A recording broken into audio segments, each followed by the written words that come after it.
जमलेल्या माझ्या तमाम हिंदू बांधवांनो, भगिनी आणि मातांनो,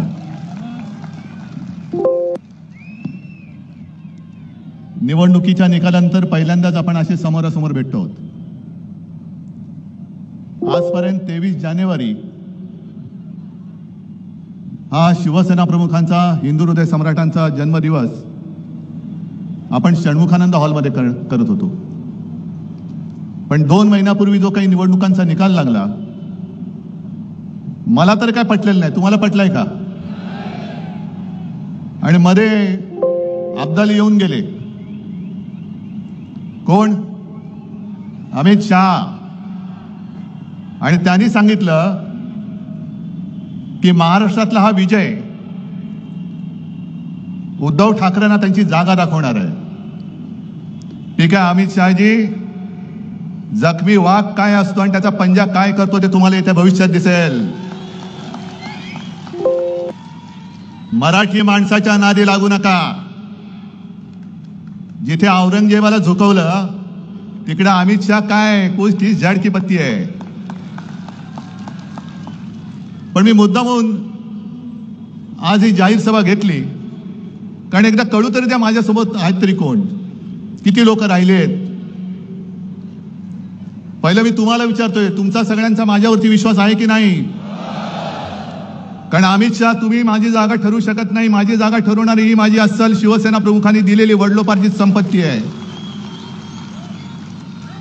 आणि जे शिवसेना प्रमुख बोलायचे की जोपर्यंत तुम्ही शिवसैनिक आहात तोपर्यंत मी शिवसेना प्रमुख आहे, तेच मी सांगतोय की जोपर्यंत तुम्ही शिवसैनिक आहात तोपर्यंत मी तुमचा पक्ष प्रमुख आहे.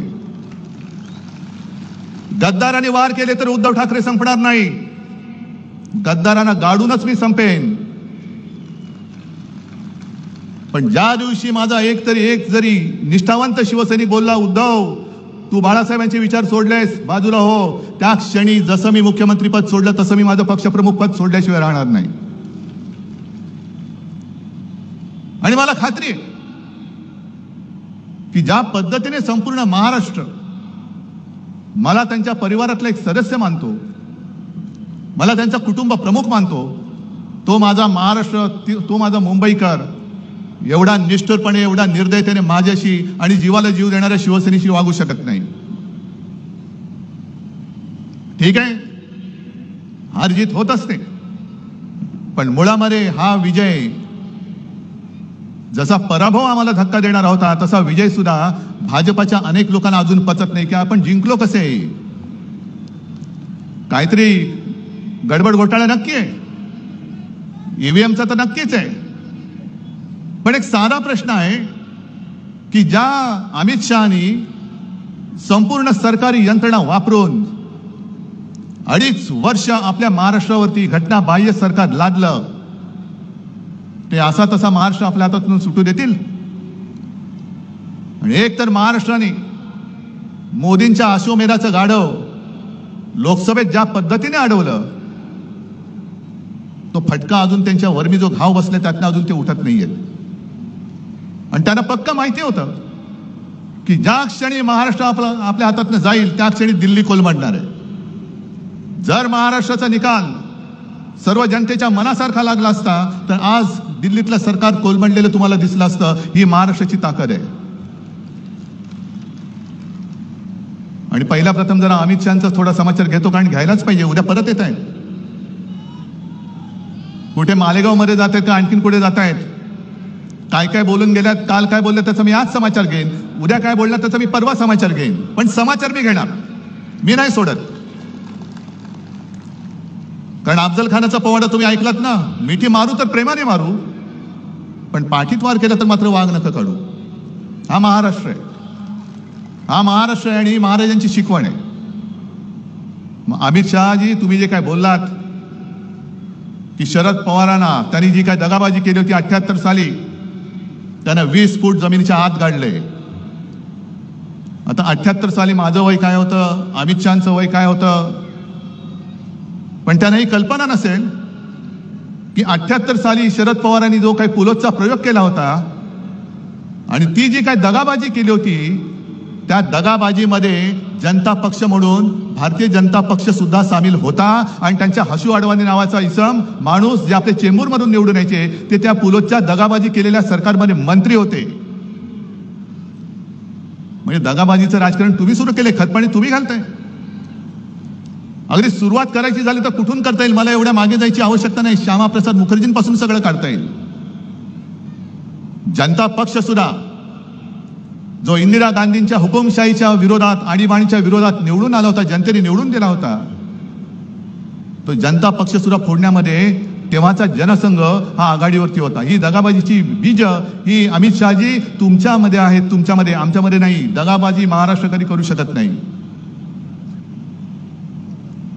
पण मधल्या काळात तो जो काही त्यांनी प्रचार केला, एक असं म्हटलं जातं, मी बीकेसीच्या सभेमध्ये म्हटलं होतं की पंकजा मुंडे त्या सगळ्या विधानसभेच्या काळात बोलल्या होत्या की भाजपचं सगळं वेगळं असतं बाबा. बाहेरच्या राज्यातून 90,000 लोक आणलेत, तेव्हा गुजरातमधनं आणलेत. मग काही जण असं म्हणतात की ते RSSचे कार्यकर्ते होते. म्हटलं ठीक आहे असतील, पण आता ते 90,000 कुठे गेले? समजा जो शिवसैनिक आपत्ती काळामध्ये मुंबईकराच्या जीवाला जीव देतो, धावून जातो, जीव वाचवतो, ते 90,000 जे काय RSSचे असतील तर कार्यकर्ते आता धावून येतील?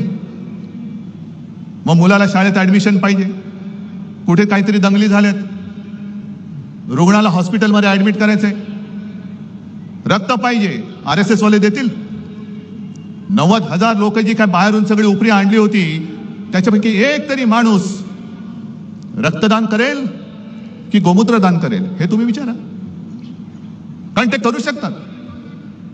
अत्यवस्थ जर का रुग्ण असेल, त्याला रक्त पाहिजे असेल, शिवसेनेकडे आला तर शिवसैनिक जर का ग्रुप मॅच होत असेल तर तो त्याची जात पात पंथ न बघता रक्तदान करून टाकेल आणि त्याचा जीव वाचवेल. पण जर ते 90,000 कार्यकर्ते संघाचे असतील आणि त्यांना सांगितलं की अत्यवस्थ आहे, रक्त पाहिजे, रक्त नाही आम्ही गोमूत्र देतो. कारण आता 1-2 दिवसापूर्वी बातमी मी वाचली, तुम्ही पण वाचली असाल. मद्रासमध्ये IITचे जे संचालक आहे व्ही कामकोटी, त्यांनी स्वतः म्हटले, IITचे संचालक, आणि त्यांनी म्हटलंय की ते तापाने फणफणत होते तेव्हा गोमूत्र पिऊन ते बरे झाले. धन्य आहे त्यांची. अशी माणसं शिकतात कशी? नेमकं शिकतात काय? तर जे मी तुम्हाला सांगत होतो की आपण जे काय करतो, एवढा मुंबईकर कधी निष्ठुर होऊ शकत नाही. महाराष्ट्रातला अस्सल मराठमोळा मावळा जो आहे तो कधी शिवसेनेशी गद्दारी करू शकत नाही. आज मला कल्पना आहे की जसे आज तुम्ही सगळे निष्ठावंत जमलायत, एक वेगळी अडचणीची जागा आहे. कारण दरवेळेला आपण शहरामध्ये घेतो, आज ठरवलं आपण उपनगरात घेऊ. येण्या जेवण्याची गैरसोय, त्याच्याबद्दल दिलगिरी व्यक्त करतो. कारण मी येताना सुद्धा खूप लोक चालत येत होते. किती वाजल्यापासून तुम्ही बसलायत? पण ही सगळी अडचणीची जागा असून सुद्धा सगळे निष्ठावंत इकडे आलेत. तुम्हाला खरंच मनापासून धन्यवाद देतोय. कारण मी लढतोच आहे तुमच्या ताकदीसाठी, तुमच्या ताकदीमुळे, तुमच्या ताकदीच्या भरोश्यावर मी लढतोय.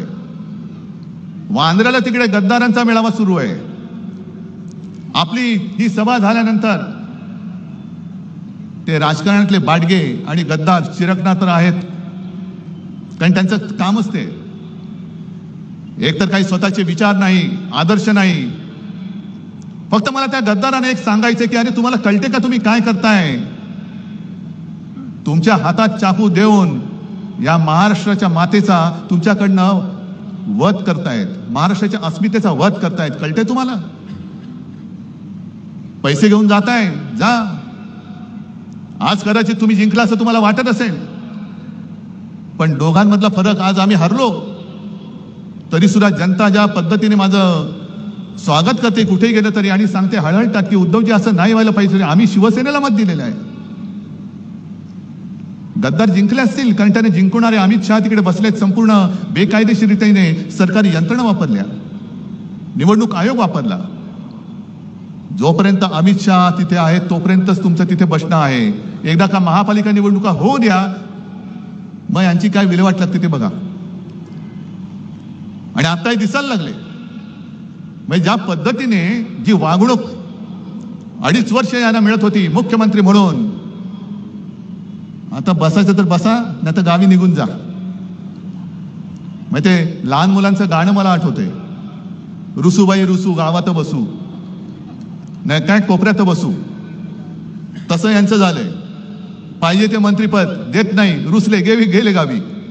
डावसला नेलं नाही, गेले गावी. खुर्ची बाजूला ठेवली नाही, गेले गावी.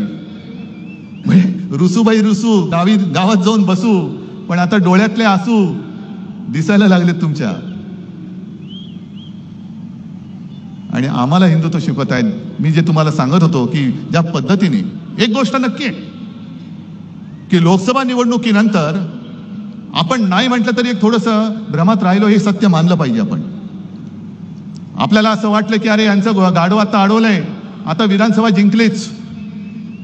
आणि थोडं नाही म्हटलं तरी आपण गाफील राहिलो, आणि त्या गाफीलपणाचा गैरफायदा हा त्यांनी घेतला.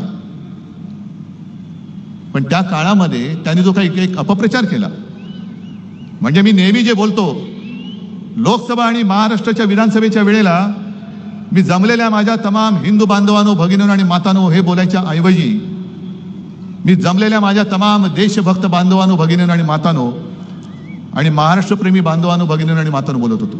काय चूक आहे त्याच्यात? काय हिंदू देशप्रेमी नाहीये? काय हिंदू महाराष्ट्र भक्त नाहीये? आम्ही मराठी आहोत, पण आम्ही सुद्धा हिंदूच आहोत. पण ह्यांनी जो काही घरोघरामध्ये जाऊन प्रचार केला की उद्धव ठाकरेंनी हिंदुत्व सोडलं, काय मी सोडलं? तुम्हाला जर का वाटत असेल सांगा मला की होय तुम्ही हिंदुत्व सोडलं, सांगा तुम्ही मला. उलटा अनिल देसाईंना विचारा, अनिल देसाईंच्या सभेमध्ये ती चिता कॅम्पमध्ये सभा घेतली होती, अशीच गर्दी उसळली होती, चौफेर गर्दी होती. 90% जास्त लोक तिकडे मुसलमान होते. आणि साहजिकच मी हिंदीमध्ये भाषण केलं, आणि त्या भाषणात मी त्या तमाम मुसलमानांना विचारलं की क्या आपको लगता है मैंने हिंदुत्व छोड़ा है? त्यांनी सांगितलं नाही. आणि मग मी पुढचा प्रश्न विचारला, मग माझं हिंदुत्व तुम्हाला मान्य आहे की नाही? आणि त्यांनी सगळ्यांनी हात वर करून सांगितलं की आम्हाला मान्य आहे, आम्हाला मान्य आहे. कुठे सोडलं मी हिंदुत्व? एक कुठेतरी बातमी छापून आणली त्यांनी, आणि उद्धव ठाकरेंनी 92-93 साली जे काय घडलं त्याच्याबद्दल माफी मागितली. कधी माफी मागितली? कोणाकडे माफी मागितली? काय वाटेल ते बोलायचं, पण माफी मागितली. हे जर का खरं असेल तर माफी कोणी मागितली होती? माफी उद्धव ठाकरे नव्हती मागितली, माफी अटल बिहारी वाजपेयींनी मागितली होती. आणि जे बाबरी पाडली, it was a terrible mistake, हे उद्धव ठाकरे नव्हते बोलले. उद्धव ठाकरे बोलला नव्हता, लालकृष्ण अडवाणी बोलले होते. मग जा अमित शहा, जा अडवाणी जे आहेत अजून, अटलजींना तर तुम्ही केव्हाच गुंडाळून टाकले, अडवाणींना सुद्धा तुम्ही बाजूला करून टाकले. पण माफी मी नव्हती मागितली. नवाज शरीफच्या वाढदिवसाचा केक उद्धव ठाकरेंना नव्हे तर तुमच्या आत्ताच्या नरेंद्रभाई मोदींनी खाल्ला होता. अगदी लहानपणी माझ्या आजूबाजूला मुस्लिम कुटुंब राहायची. ईदच्या दिवशी त्यांच्या घरनं मला जेवण यायचं आणि त्यांच्या ताज्या खाल्लं मी जायचो. हे उद्धव ठाकरे नव्हता म्हणाला, हे नरेंद्र मोदी बोलले होते. किती काढू? माझ्या फोनमध्ये 100च्या वरती फोटो आहेत. सगळे जण टोप्या घालून बसलेत. मोहन भागवत मशिदीमध्ये गेले होते, उद्धव ठाकरे गेलेले नाहीत. आणि दगाबाजीचा तुम्ही जो काही उल्लेख केलात, हिंदुत्व तुम्ही आम्हाला शिकवताय. उद्या 26 जानेवारी आहे, प्रजासत्ताक दिन. आपल्या देशाचा तिरंगा आहे, त्या तिरंग्यामध्ये सुद्धा हिरवा आहे. जो तिरंगा तुम्ही अनेक वर्ष स्वातंत्र्यानंतर सुद्धा तुमच्या कार्यालयावरती लावत नव्हतात. आणि तुम्ही जर का आम्हाला हिंदुत्व शिकवत असाल तर आमचा झेंडा हा छत्रपती शिवरायांचा भगवा आहे, ज्याला डाग लावण्याचा तुम्ही प्रयत्न केलात. आम्ही तर देशप्रेमी मुसलमानांना आमचे मानतोच म्हणून तर ते आमच्या सोबत आलेत. पण देशप्रेमी मुसलमानांनी तुमच्या विरोधात आमचं हिंदुत्व मान्य करून आम्हाला मतदान केलं म्हणून तुमच्या पोटात एवढा जर का पोटशूळ असेल, आणि तुम्हाला जर का इस्लामचा आणि सर्व देशप्रेमी मुसलमानांचा सुद्धा द्वेष असेल, तर अमित शहाना मी जाहीर आव्हान देतोय, तुम्ही तुमच्या भाजपच्या झेंड्यामधला हिरवा काढून दाखवा. दाखवा, तो काढा, पहिला हिरवा काढा आणि मग आम्हाला हिंदुत्व शिकवा. आम्हाला हिंदुत्व शिकवायचं. अरे पहिली पोटनिवडणूक जी काय पार्लेची लढली होती 1987 साली, ही पहिली पोटनिवडणूक जी मी मानतो की सर्व देशातल्या निवडणुकीच्या इतिहासात हिंदुत्वावरती लढलेले नव्हे तर हिंदुत्वावरती जिंकलेली निवडणूक होती. आणि तेव्हा शिवसेना प्रमुखांनी दाखवून दिलं की हिंदू सुद्धा मतदान करून निवडणूक जिंकून देऊ शकतात. मग काढा इतिहास.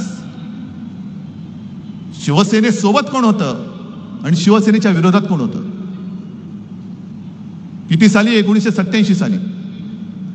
त्यावेळेला शिवसेना आणि काँग्रेस, शिवसेनेचे डॉक्टर रमेश प्रभू आणि काँग्रेसकडनं प्रभाकर कुंटे, हिंदुत्वाचा प्रचार तुफान झाला. हे आता तुम्ही दाखवलं ना, दादा कोंडके वगैरे, तेव्हा तर फार जोमात होते. गुजरातमध्ये शंभू महाराज येत होते आणि त्याही वेळेच्या भाषणामध्ये शिवसेना प्रमुखांची स्पष्ट भाषणं आहेत. आम्हाला देशप्रेमी मुसलमानांचं वावडं नाही. जे देशद्रोही आहेत, पाकधार्जिणे आहेत, त्यांचा आमचा तो कोणी असेल, तो हिंदू जरी असला आणि पाकधार्जिण असला जसा कुरुलकर सारखा, तरी तो आमचा नाही. एवढं स्वच्छ आणि स्पष्ट आहे. पण तेव्हा जर का इतिहास तुम्ही काढला, अमित शहाना मुद्दामून सांगतोय की तेव्हा फक्त दुहेरी लढत नव्हती झाली.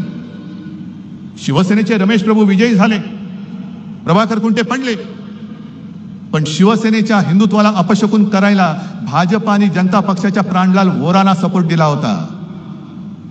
का तेव्हा तुम्ही हिंदू म्हणून आमच्या सोबत आला नाहीत? कुठे गेलं होतं तुमचं हिंदुत्व?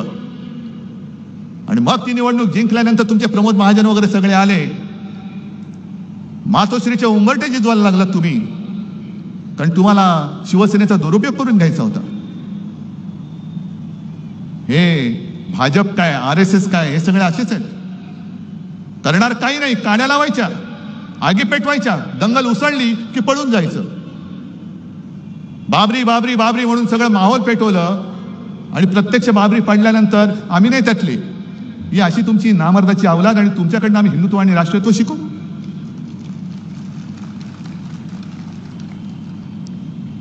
आणि तीच ती निवडणूक होती.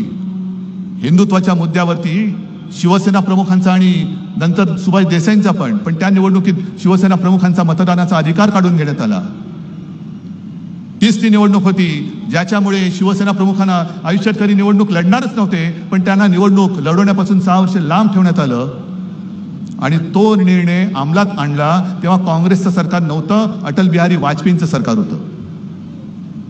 आणि आज तुम्ही आम्हाला बाळासाहेबांचं प्रेम शिकवत आहे. हे खरं आहे की 2000 साली छगन भुजबळ इथले गृहमंत्री असताना त्यांनी शिवसेना प्रमुखांच्या अटकेचा प्रयत्न केला होता. नंतर सगळं मिटलं, ते स्वतः घरी आले, सगळं झालं. पण ते जेव्हा अटक करायला निघाले होते तेव्हा अडवाणी, जर मी विसरलो नसेन तर देशाचे उपपंतप्रधान होते, गृहमंत्री होते. आणि शिवसेना प्रमुखांना जर अटक केली तर राज्यामध्ये आगडोंब उसळेल, तो उसळू नये म्हणून त्यांनी सीमा सुरक्षा दल किंवा केंद्रीय राखीव दल जे आहे ते शिवसेना प्रमुखांनी त्यांना अटक झाली तर दंगल उसळली तर बंदोबस्त करायला भाजप सरकारने महाराष्ट्रात पाठवलं होतं. हे तुमचं बाळासाहेबांचं प्रेम. टाळायची झाली तर तुमची साल्टी खूप टाळता येतील. एवढी साल्टी निघतील की तुम्ही गावात फिरायच्या लायकीचे राहणार नाहीत. त्याच्यामुळे तुम्ही आमच्या अंगावर येण्याचा प्रयत्न करू नका. आज 23 जानेवारी आहे, काल 22 जानेवारी होता. बरोबर 1 वर्षापूर्वी अयोध्येच्या मंदिराचं लोकार्पण करण्यात आलं. अरविंद, मला वाटतं तुम्ही काल परवा जाऊन आलात, अजूनही त्या मंदिराचं बांधकामच पूर्ण झालेलं नाहीये. आणि काय उन्माद चढलाय, जय श्रीराम जय श्रीराम जय श्रीराम. अहो, तेव्हा जर का शिवसैनिक उतरले नसते तर तुम्ही नसतातच, ते सोडा.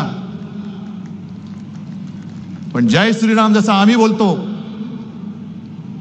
आम्ही हिंदूच आहोत, पण आम्ही जसं जय श्रीराम बोलतो तसं तुम्हाला सुद्धा जय शिवराय बोलावंच लागेल. महाराष्ट्रामध्ये तुम्हाला जय शिवाजी जय भावनी बोलावंच लागेल.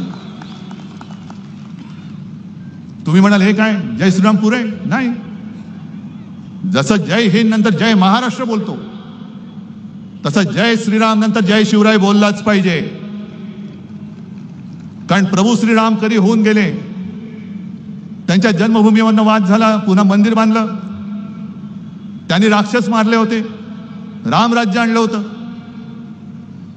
पण आमचं दैवत छत्रपती शिवाजी महाराज जर का जन्माला आले नसते तर मोदी काय अमित शहा काय कोणीच जय श्रीराम बोलू शकलं नसतं. म्हणून पहिलं त्यांचा जय जयकार करा आणि मग जय श्रीराम बोला. महाराष्ट्रामध्ये तरी मी जय शिवराय आणि जय श्रीरामच बोलणार, कारण आम्ही भाजपसारखे कृतज्ञ नाही होत. जन्मदात्या बापाला आम्ही विसरू शकत नाही. शिवाजी महाराजांनी मग अशा त्या फिल्म मध्ये सुद्धा बघितलं ना, हिंदवी स्वराज्य स्थापन नसतं केलं आणि औरंगजेबाला मोकाट सोडला असता. अगदी शिवरायांच्या नंतर सुद्धा संभाजीराजांच्या त्या निर्गुण, ज्याचं वर्णन सुद्धा करायला जीवावर येतं, हत्येनंतर 26 वर्ष ताराराणीनी म्हणजे महाराष्ट्राने औरंगजेबाला झुंजवत ठेवला नसता तर गुजरात पहिलं पटकन औरंगजेबाच्या चरणी लीन होऊन गेलं असतं. सगळं संपूर्ण हिंदुस्थान हिरवा झाला असता. त्याच्यामुळे जय शिवराय हे बोललंच पाहिजे. जर कोणी तुम्हाला जय श्रीराम बोललं त्याला सांगायचं जय श्रीराम, जय शिवराय, जय शिवाजी, जय भवानी. कारण हा महाराष्ट्र आहे. दरवेळेला आम्ही इतिहासाचे दाखले देतो. अगदी हिमालयाच्या मदतीला सह्याद्री धावतो म्हणजे कोण धावतं? हिमालयाच्या मदतीला सह्याद्री धावतो म्हणजे कोण धावतं? सह्याद्री म्हणजे तुम्ही आहात. ज्या सह्याद्रीने छत्रपती शिवरायांना, जसं बाबासाहेब पुरंदरेंच्या त्या सगळ्या शिवराज्याभिषेक किंवा शिवछत्रपती त्या आहे ना महानाट्यामध्ये, तो सह्याद्री त्यांना सांगतोय की माझ्या कानाड दडा, माझ्या छातीवरती खेळा. म्हणजे त्यांनी संपूर्ण सह्याद्रीचा वापर हा लढाईसाठी करून दिला. सह्याद्री होता, कडेकपारे होत्या आणि त्या कडेकपाऱ्या होत्या म्हणून अफजल खानाचा पुतळा निघाला. कारण हे सगळं वीरश्री जी आहे ती महाराष्ट्राच्या मातीच्या कणाकणामध्ये.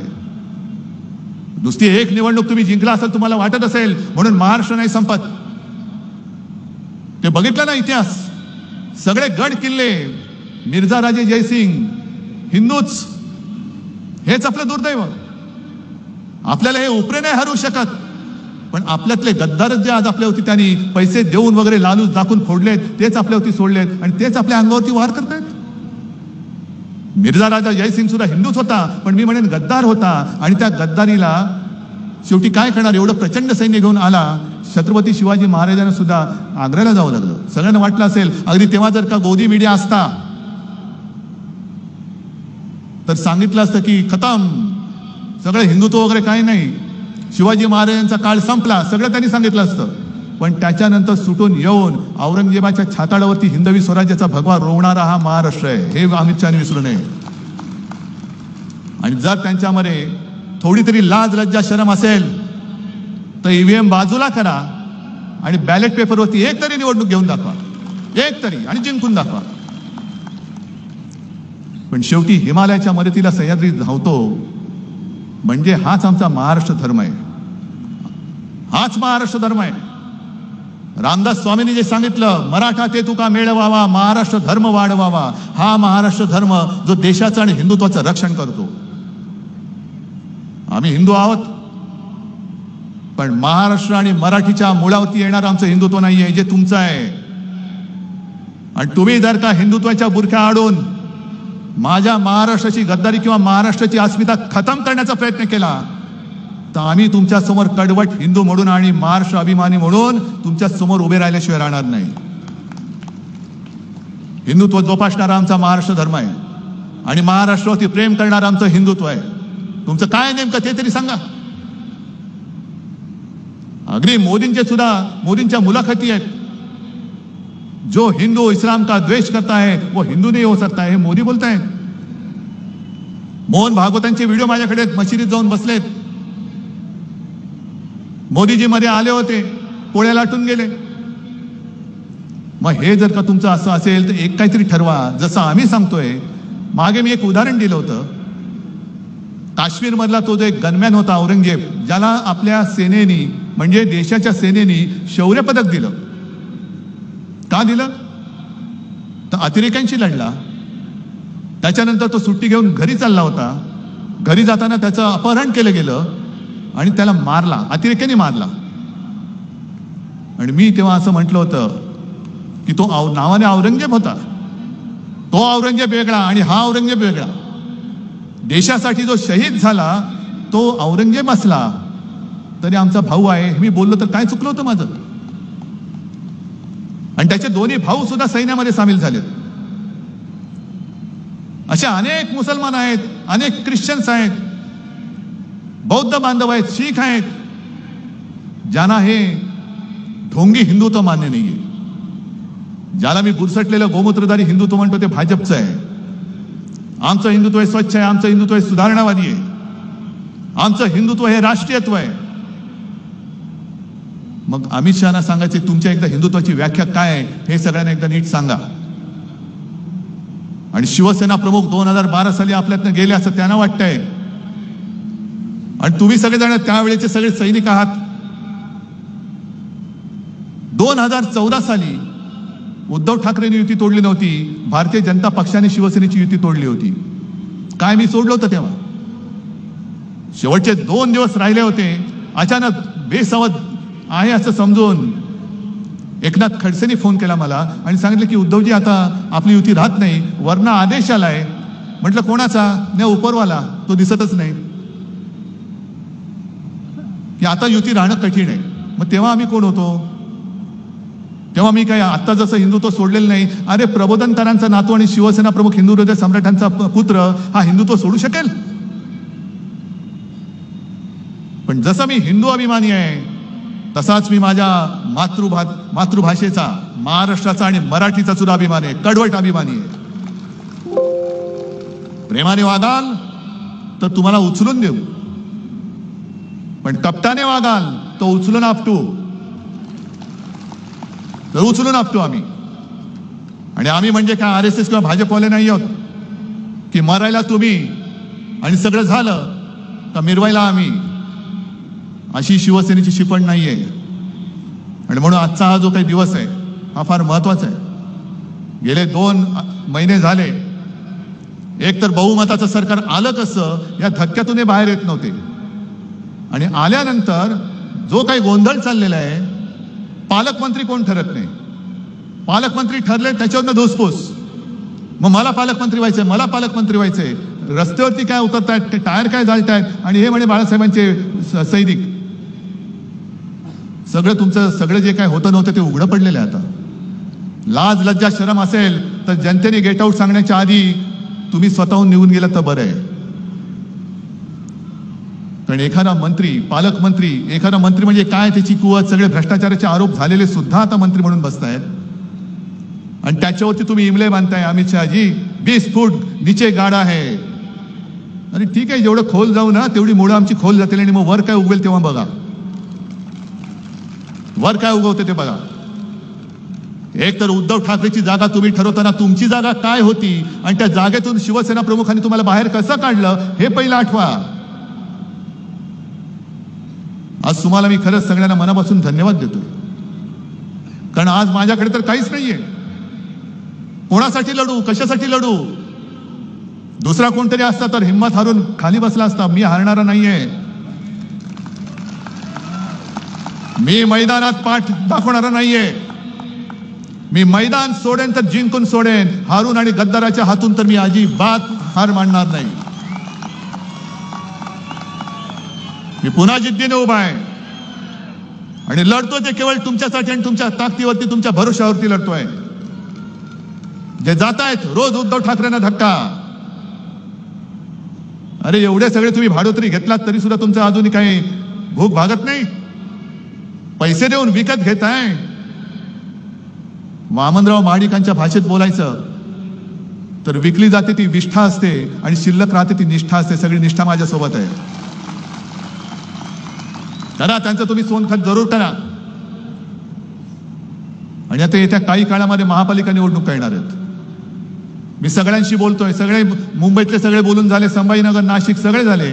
सगळ्यांचं मत आहे की एकटं लढा.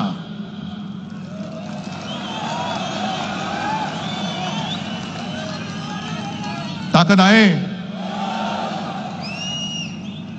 अमित शहाना जागा दाखवणार आहात. ठीक आहे, अजून निवडणूक जाहीर झालेली नाही, पण मला तुमची जिद्द बघू द्या, तुमची तयारी बघू द्या. ज्या भ्रमात आपण राहिलो तो पहिला त्या भ्रमातनं बाहेर या. आणि ज्या क्षणी माझी खात्री पटेल आपली तयारी झाली मी कार्यकर्त्यांच्या मनाप्रमाणे निर्णय घेतल्याशिवाय राहणार नाही.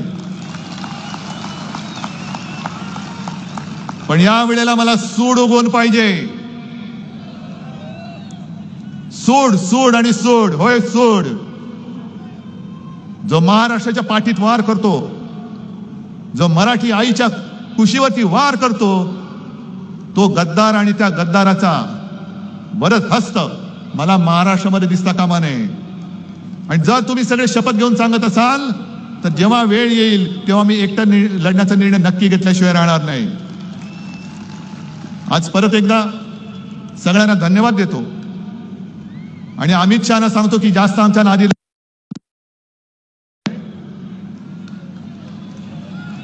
जेवढे अंगावर याल तेवढे वळ घेऊन दिल्लीला परत जाल. सगळ्यांना धन्यवाद देतो.